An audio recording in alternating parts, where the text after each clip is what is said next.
de share ma munyina adwo enyume edeba power 97.9 NTV XYZ so no sia bon sama wodo ayabo ano se no sia brem Kasiebo ewo ahene me bosome da etoso dunkron emfem pemienu ne aduonu miensa emu eda ya wada mankasa meda ena yede ebemu Kasiebo bi enam radio SM online aposite FM wo Virginia America memu kwa kusket ne na pamfo efa bi afa Desi Radio Italy adem for Pop Radio Paris J Live Radio ni OPD Radio ni nyina ewo UK multi TV boss Radio XYZ ubenya Kasiebo bi eti ho sanso na Loud Silence TV Kevin Taylor ene na boafo womo air fire den ewo ho ete won so ubenya Kasiebo bi ahem Volta Power ene Global FM ewo ho Sharp FM takrade Esuma FM krankwanta Boem FM jasika High Radio ewo bechem sanso ena jinyame ewo sampa na nanma ha forgot so West End Radio Lembeleke FM Kwazan Kigi FM Bole VC Radio any TV dunkono fin ena Atom Local FM ewo asase trenze mampotamum sanso ena yewo information centers ahodo Kasiebo yi ebi bumfumpa ewo mo platforms so wo Facebook wo benya wo Power 979 Power 979 and TV XYZ Kasiebo yi emu seltitu ye beto edwabi ene se mrahye bedwa fono ebi ahase e de to mrahye beduma chame hina ni mu se enimu ya won to sa emfre mrahye dwafo nyina na wo mo enwendwe Akosombo sutade ya ye bie eho ensusanso no eho Saso ana nipa ojrem ade apremra sebedwa akondwa no ewo proceedings enso esrese won so ne wo yamboa esane se insio no ebi so afa wom aban ese waye enhyehyeye ese wobeboa ekuafo ya wom ho akwa hwehwehia mu ewo dam ye bie emu sika no sum $40 million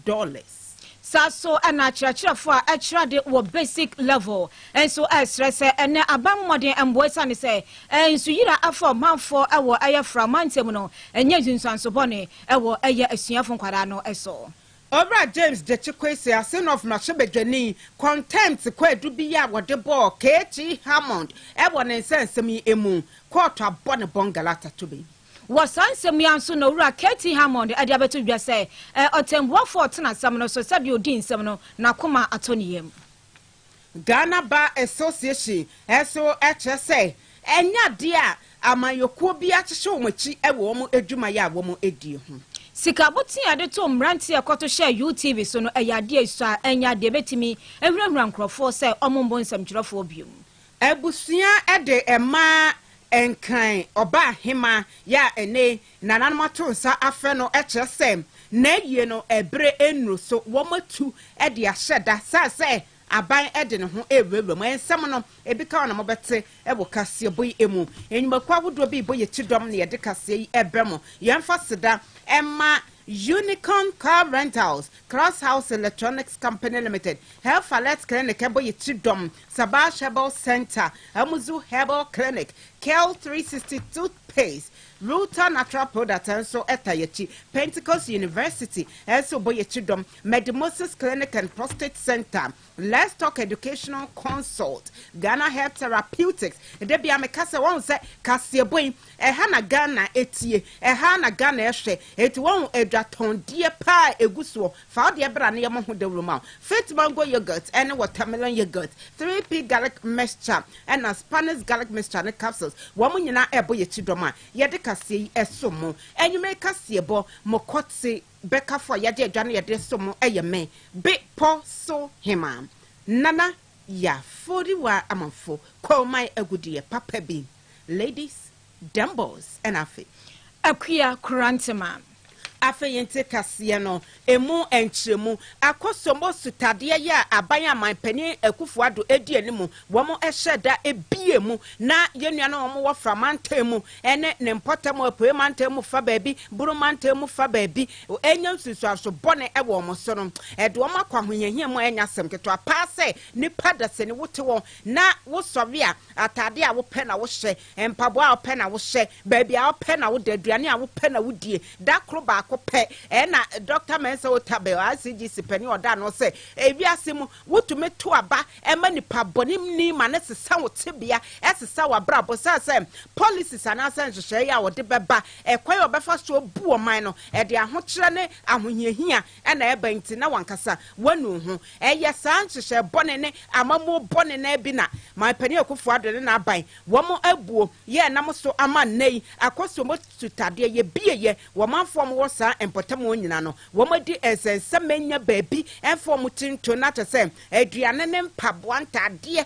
baabi wɔn do wɔn ti beto kra ayaden ɛde ama wɔn na ɛba ne san so no amanfo nyuma na afiri wɔn nsa sanse wɔn wɔ saa empotam wɔn dodoɔ na no ɛba ne kuadwuma wɔn di mo akote yie pa enya asɛm ketwa kyese bebre wɔn emfudie ɛkɔ enya se bebre wɔn nyina wɔn mfudie ɛkɔ na no na soafo ya wɔhwɛ kuadwuma ɛho ensɛm ɛso wɔbɔ adwuma pa Dr. Brian Champon wɔahyɛ sɛm ɛho behia pa ɛsɛm World Bank ewiase esika krabia batan wɔn etitae bi ya wɔn ɛde ɛma ya ano asom ɛyɛ America dollars no ɔpepem aduanan $40 million no aban ɛbɛboa na wɔde n'ani akyerɛ akuafo wɔn ehia ade emu na yɛde ahyem sasa dodo na na wɔn ensase no wɔn ekua ya wɔn ɛyɛ no afiri wɔn ensa ɛne ɛwɔ kasa no wɔ se wei bɛboa ama ekuafo a wɔn ahwe wɔn emfudie no aboa wɔn ɛwɔ wɔn asetem ama wɔn asan agyina wɔn ɛna so bio na yɛade a wɔkasa ɛwɔ dwumadie sonko a wɔn yɛ ɛde launch ya na sɛ wɔpa Youth in a Greek Initiative ɛho ntoma yɛ no yɛ dwumadie a ɛhyɛ Youth Employment Agency wɔayɛ ase ɛna Dr. Brian Champon wɔde nsɛm etuda and family on the Volta and eastern stretch of the Akosombo Dam's path. We've all witnessed the devastation as a result of the necessary action the VRA had to take to save the Akosombo Dam. As a result, several farmers have been affected. A lot of them have been completely wiped out. I have directed that due to this emergency, $40 million of the World Bank funded Food Systems Resilience Program be restructured to restore farmers fully whose farms have been wiped out due to the necessary action taken by the VRA to save us all. When swafo ya washa enuane ene kuadwuma eho ensam so papa bi Dr. Brian Champon obo adwuma pa ene yetenenka na wasansensem ya ho so enenei aye akyerɛkyerɛfo a ɛkyerɛdeɛ ɛwɔ aye basic level mekyerɛ primary school safra gye senkabon ko ɛfrɛ not ɛde nsɛm bi abeto dwa asrɛ sɛ ɛnei sɛ wohwɛ deɛ aye Akosombo tare bieye ɛnyɛ ntunsuanso bɔne ɛwɔ aye ɔmanfo a ɛwɔ framantam no so a kyɛ sɛ yɛade ɛyɛ ha papapa na ɔkyerɛm sɛ kyɛ sɛ ne school fo mɔfra no ɔmo nyina titefia ɔmo nya baabi mpo no makɔtena asua deɛ ɛsane sɛ biaye a ɛmɔfra na wɔ sɛ ɔmo kɔtena asua de no ɛhɔ ne aboaboa nipa bia no a yɛde ɔmo akɔgu na aban anhwɛ ne yia so ha no bɛkɔ awiɛ no na titiru embe wo mun bebre na afefro saso ana se yede bi so bɛyɛ dwumaden a te se anya de bɛyɛ mfasodie bia ɛde ama mo nti wasrɛ sɛ abanhwɛ na se nimanim ya ɔmboa sankrofo yi na ɔmunya baby papa na se school hunsam so no enkoyi emfa mɔmo ɔpanyi ɔde sansɛm yi tu George so yɔ twerɛfo ɛde manat nkabom koyi ɛyowura Thomas Musa ne nsɛm ɔde tu dwa ebi enie. The Ghana National Association of Teachers, we have secretariats across all the regions and district secretariat, the districts in Ghana. And so I sent my staff there to go and check the situation, check what is happening there. And the feedback I had was really not good. And that was what informed our press statement, pointing to the fact that there is a need for a state of emergency to be declared, particularly if you look at the emergency power extras provided for in Article 31(9) of the Constitution of the Republic of Ghana. They believe that the requirements they have been met, and to that extent, a state of emergency ought to be declared. Number one, all the state agencies working within that particular space have all been sounding alarm bells. The military people are sounding alarm bells, the health workers are sounding it, those working within the education in that particular area, they are all sounding it. And aside that one, others who have stand in there have also indicated that given the sanitation challenges and the other materials that are needed to meet the current demand, because we are talking about over 20,000 people that have been displaced. And this is a sudden thing. The nation is not prepared for it. We did not budget for this. It is an unexpected thing. And so it will take time for us to organize and mobilize resources. That is why corporate Ghana is being asked to come in here. Therefore, we believe that it's about time that we declare a state of emergency in that particular, the affected area. Then the whole nation will have to focus on it and then mobilize the resources that we need to actually help the people there to come out of it. Look, if care is not taken, and we take it for granted and things get out of hand there, or things get out of hand at that particular place, the repercussion, we might not be able to contain it, because people might start organizing demonstrations, reacting in a way that we may not even like it. And this particular thing, we don't know when it will end. Some of the children may even go back into child labor and all those things. Ani amuti ayowura Thomas Musa oyatwerefo Ademanat ayankabamku no bisasa aban declare state of emergency na sanya hwekura no Ghana de bia sredada nanka amanfo awo amanone emeboye na yanso hawia no eno so akwakwaya nsem degenden ama aban. Esane se woni bibi pabi edema wase na wasa abone krono aka ho wa wode atorenche na ba woni ho akade eti declare state of emergency nsi na manfo mebo anso a wonam ho na wo ya kwame se mo kire yen na ensem ye mu ena mrahye bedwani ogemu manfo wodoma isabato mpesuaso Paul Chumberima wono de wase pa se mrahye bedwuma chia me right honorable abansima na bagbe bo adwuma sa wo se won ton sam from mrahye bedwafo enimanimu ye Sebaya womo ebetena ase na womo adwendwen Akosombo dam ya ye bie ye de ahoyehia ababeto amanfo eso no ebeboa ye pa amomotumi esi nepo ne wapeni ne duagu brem esa esutade ye bie ye nipa bebre bebem ebepim eye empim me eduonu ensia 26,000 ene echi ena twese womo akọ ahohiahia mu ya twese ni nyina eye mo animusem na ebro ne nsentofo twetwe enkomo ena owura Chumberima woka se ensusu anso asa ade we di aba no edoso pa eso enu ti na ho akonya se ye beto nsa afrem mrashibdafo na womo adele with sa situation no ebeboa ebosa kwan no eso ni nyina emu no wode ato na mayoko enimu se enimanimu ya womo enhwe ese sa mentime ho ase enchichemu metumi ni wen aye adwuma mentumi ni wen nya adwuma no womo beyi afiri womo akwan mu na womo nyina akom ho abom aye adwuma den sebeya enkunumude ya womo ehwehwe emfiempimienu ne adunu nan abatu mu no wonsa ebeka. And the needful on 26. Clearly, MPP has done it before, and we will do it again. However, it is not out of place for us to caution ourselves that 4th November is not our final election. 4th November is an election for the new patriotic party to win, not an individual to win. So it is important that we take critical notice on how we act now, during, and before or after the 4th of November. The new patriotic must come out as a winner. The elephant must be the winner for the day. And we will all rally behind the elephant, the red, white, and blue, going into December 7, 2024. Nothing should change that perception or that mind. And I am confident in our national chairman and our national executives that they will lead such a course. We have done it before, and truly we're going to do it again. The way Rashebedjani ya wojemu mama for wadoma isabato empesia so Paul Chumberima and the Tenenkan.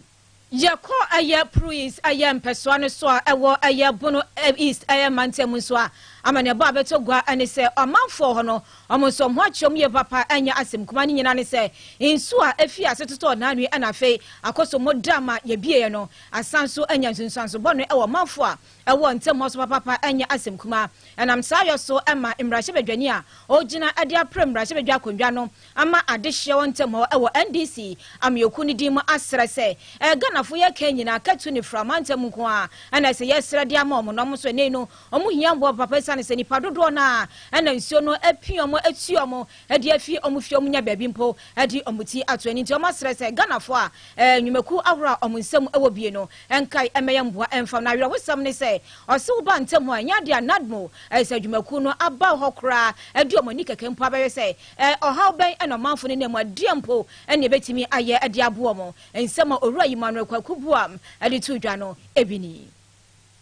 Not even the district office of NADMO. They tell you they don't have anything. The region doesn't equally have anything. And this is a very serious national disaster. Please, don't let us wait, because health authorities are even warning us of possible water-related diseases. So please, don't let us wait till the unfortunate happens before we can. Some of us have gone to their aid with something small, some water, bags of water, and then places where they can sleep with some bags that they can use for their tents. But it's still not enough.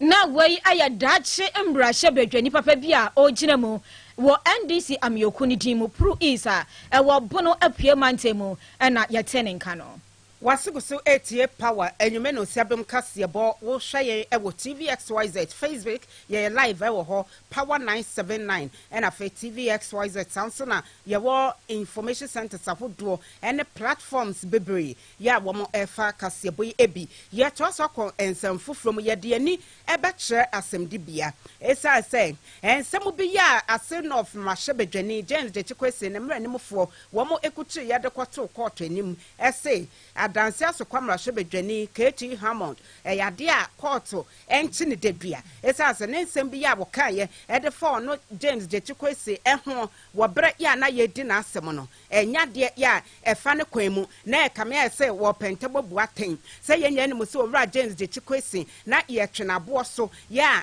emra no ne edi anase emra nsem na ye guso kyerɛkyerɛ mu dane ani epe se die mrane eka no ede ebetuom esan say na court no anase womo ede no ekopie mu court eche say woye obo fada de fa enti no eno na enam soom ema court egusu edi na asem owura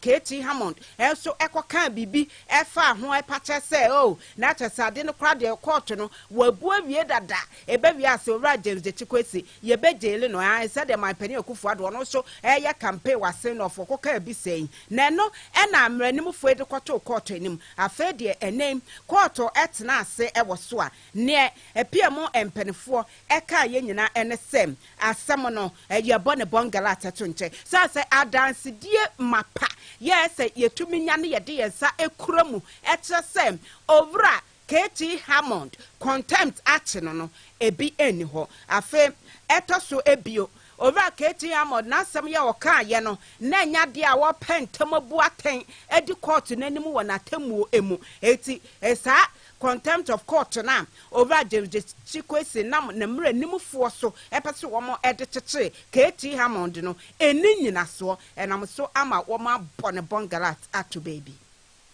na wasanse ahon so anambra chese eye high court edi asem ni wie no owura KT Hammond na chese asem afa no ede ni court e won nsem no no enso anya kwanya ma one nsem kirofo ehwe nkomo na nsem odi to dwa na okirem se ne no se wo hwe nsem otembuafo otena asem no so di ye na se wadi asem no pepepe se di asem no wo se fa na odi ato no na mpanyin se yeyi dan ana se kwan ne bubu adan na se dan ankan wo dan a na se wo se asem no se akoye de oyi kwan no satene pa na asem no isansa akwama ne nti no okirem se nsem no de se na nya de a opentem ebu asem no se de a na bi akire se nam so a owura Chikwese mbranimfo akikire no ede no ekogina court nti asem de onim se baabi a wo se efa no hwa na otembuafo no ede to nsem a owura KT Hammond a oyo soafo hwe adwadie eni mfridwuma so ekan ne ebinie. You don't take KT Hammond to court as a victim, as stated by their lawyer, Mr. Agalga. Amalba. It's Amalba, not Agalga. Amalba. He stood here at the forecourt of this very court, exactly where we are standing, and told the whole world that they decided to exercise their option, their discretion, to institute this action against me, this application against me, as a victim. They chose me as a victim. Katie Hammond is nobody's victim at all. Nobody's victim. I'm also telling them they must go back and read the rudiments of the law. They should understand. These guys there, these fellas out there should understand the principles of the law. They just simply cannot decide to expend the cost time and expend individuals' time for no good reason. You had it very clear, very articulate by the judge. Made a point, yes, the wheels of justice can't be clogged, but also the constitutional imperative of freedom of speech. But more importantly, you want somebody to be committed to prison, you come to court with competent, with credible evidence, not the hearsay of some other reporter, just because you want to make a victim of Katie. He's nobody's victim. Na we ayan sama owura kwabena tayi Hammond ade to dwesan asam no akwama no just wadibim e wa asam ni muntese na niage na ode ho nsam so ebetu dwen na eno na nipa bi ebekase ene ya anom akroma de ko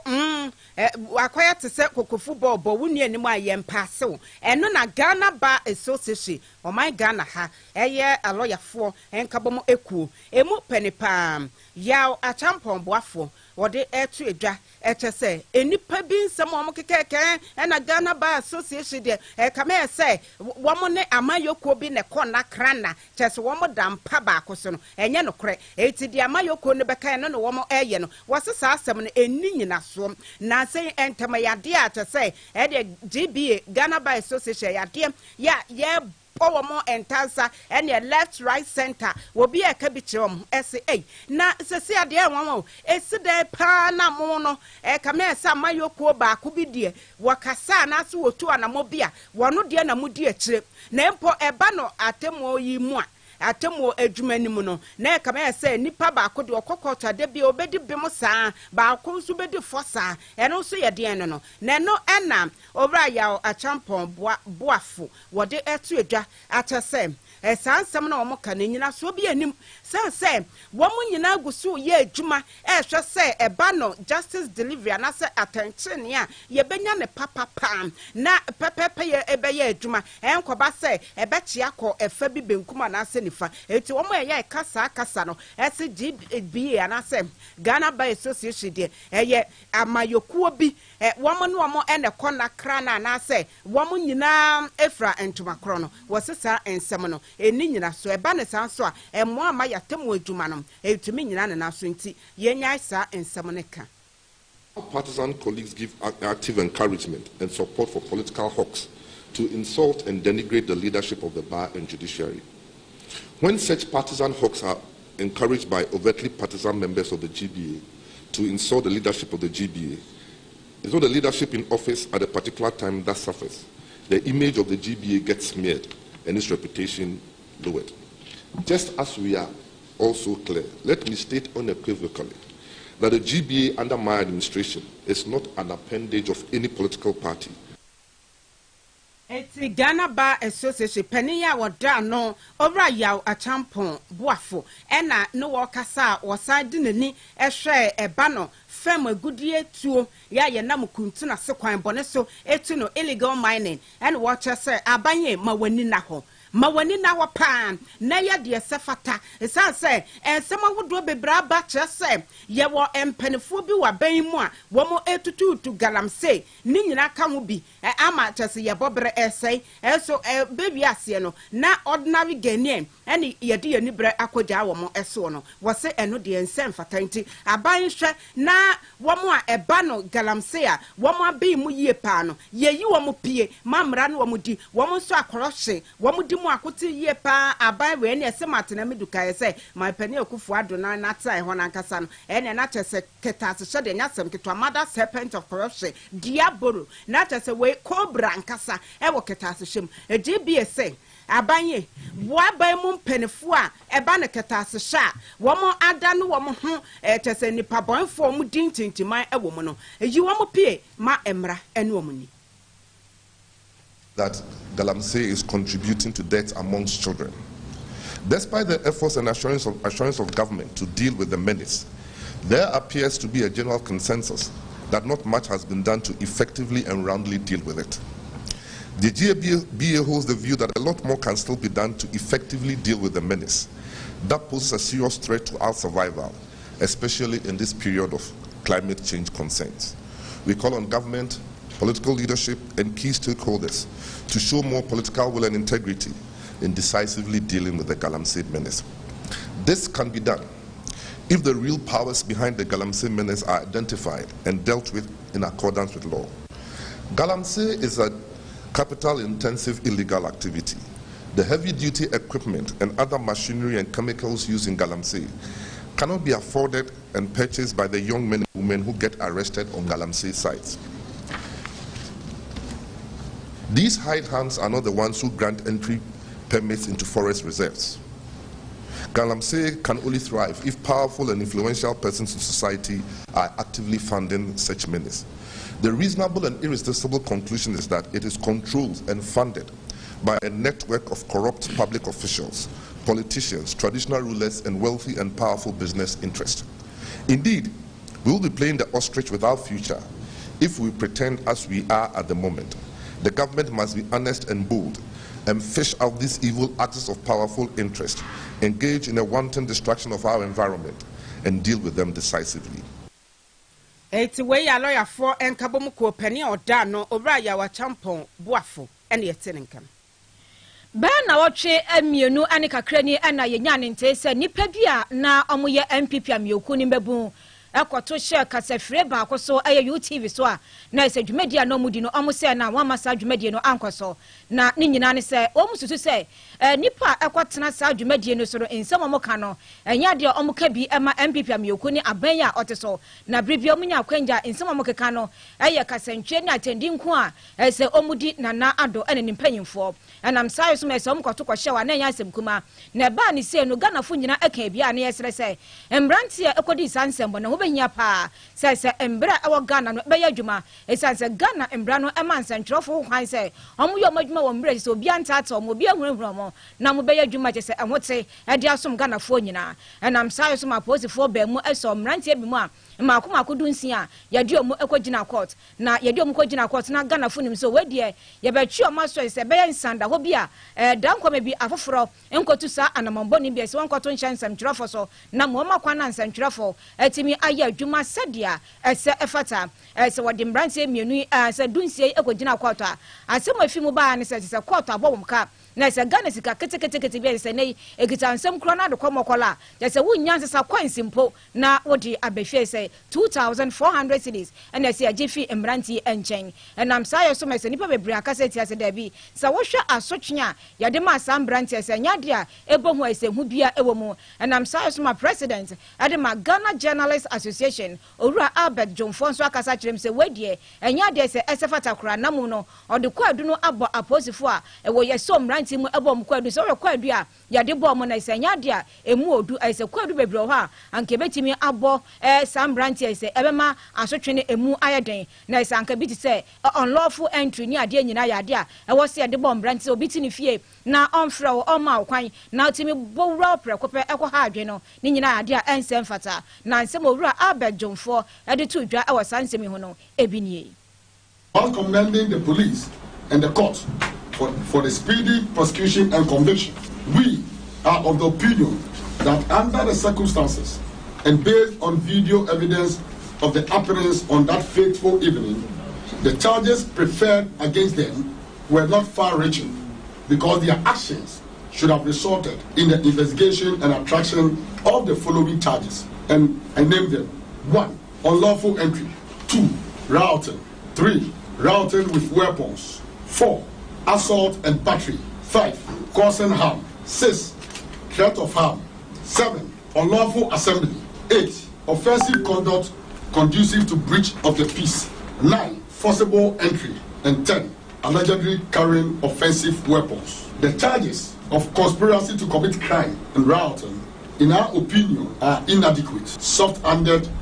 and minimalistic, to say the least. It is our view that the option of fine imposed is not deterrent enough. That may largely be due to the fact that the charge preferred by the police were not thorough enough. Na we are president Adema Ghana in Central for Nkabonkuno, Ora Albert Jomfo Chirem said, Neno, quite do the bomb ransom and yet a post for no ask my ye. Just a charge, a musha than your internet cafe and your GDP in Brantin, China said your Mokwani, and Hokane, and Contim Bani, a year of Mudura, and Namsuma Brantia, Mr. Logic goes away, or Jano Koshe bench as Sandy, now a sanka, a year charge, a more do, na yet to me, a chuma, sweet, post for no, acid ya, a Jumano, my in Tinanka Albert per se and yes sing. Oh, I say unlawful entry, I don't income. A rat and what weapons because I'm more. Sanka charge now more the court when I bet ready, but we know conspiracy to one day and said I charge be next time no pose for no. Much charge a betting me money panel as a train and 2040. Or the common collar, unya coins and fan bow. My own Samrantin be a chassis castle, Cecilia de Sene, we invade Obi a fear and as a studio and the born yedding. And I see who am money. And I miss all the moon cosso. What's so quack ye be our cassa better pulse? I say, when one so tree by a year, you go so I come on some say, oh, I so trade the assay more America crano. Why would best I quite biono? What the any jay, a better be beer. Etino, yan try a baby as some Jim, and 9 year we are my yoqua ye jumading, not near Worcestershire on Sabbath Kawabat to brim, now Munya Sabbath, and some be in a fire mockaka, will be a yasha that to a barman pa, wo ye silly dash by example, when Kawoya candy first will be sure with Siawono, not what ye social media so seven or cancer.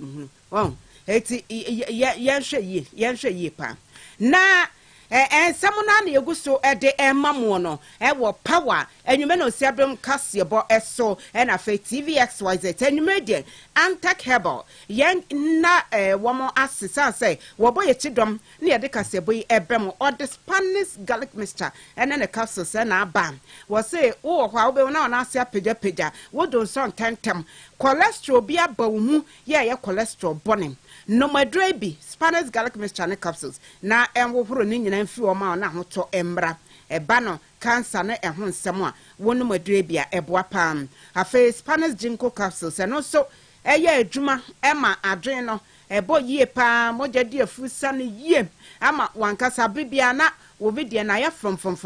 Becca says 16 years, she should be not enum, baby a tongue, a drobia titi or cash drug lane a boost to ever ho, over to minute antac herbal. Edin Como 0266 114111 0266 114111. Afe fit mango yogurt. Yes, man, it's a cash shake. Fit watermelon yogurt, and also yes, cash shake. Yeah, to say,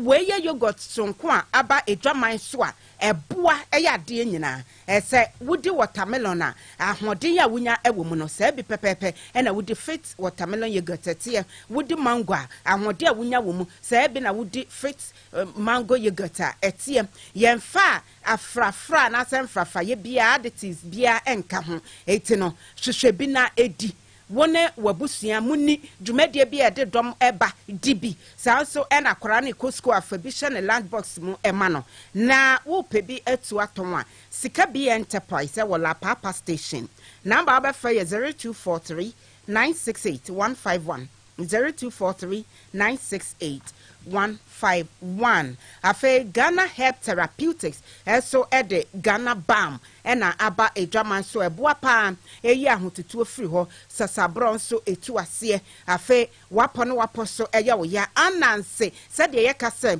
eye wo na etwehia ubewu no wunya Ghana Balm na wo de etwetwe so pompo taibo wa fa bi twetwe so anase wo hwa wudwa review a eye na wo honam ekeka Ghana Balm ebedi wakagiram Ghana Man Castles ema mema moya den pa gire ye ewo empam esanso na mamoja edi afu sane yie ema ne mema nyina nya atenka prostate joy eso eye mema edro sonko a ebem wadwonso yie papa wo bransa na wadwonso a no madre bi Food and Drugs Authority and Sashasye, baby, I told you, be a benya be ever home. Over to me, so a friend up bay in a doom 0244 754 380 0244 754 380 and 0244 727 028. Unicorn car rentals, and so now FAU. Na ose ebia wo kasi wo wone bebre beya bosume mienu bosume na baako bi esiwa na mienu bi siwa wonfa wonsan kaye na nka master wo de ba me de ye adwuma mawa e diska begu botom ama eti unicorn car rentals say wo car na wonfa ni dwuma bia na fabra wo makache na wo mo enfanya adwuma ema ese wo hwe car na ho ban bokra de enye problem say wo mo de tracker abobobo eho aba bia beko bia wo mo ani die chim wo ka no ese eye efi 2018 a ede eba besi sabria mene wo kasa eti wo mo je saloon cars sanso na SUVs ane 4x4 nyina wo mo eje wo hwehwe mo kya kwan wo Legon Shell Station, Omo Garage, or Legon Shell Station, or Ghana Standards Authority, Shiashiho, and a Womata Kasepa or Movenpick Hotel, Ewon Kaiha, a unicorn car rental say, over to me no wedding Como 0208 404000. We crowd to me so was sapiwom 0208 404000. Na wono mo akasa ewo so. Baby I do ewo Kasiebo emono. Ye da ye hone atom kraba sisi a ye ba. De aka de beto am so wona obete say ga manye. Ya wonya ne baby eko ebusua say ye ne de ye tu ahyeda o. Sa say aban wo de ne ho ehyehyem. Ye ba sisi a.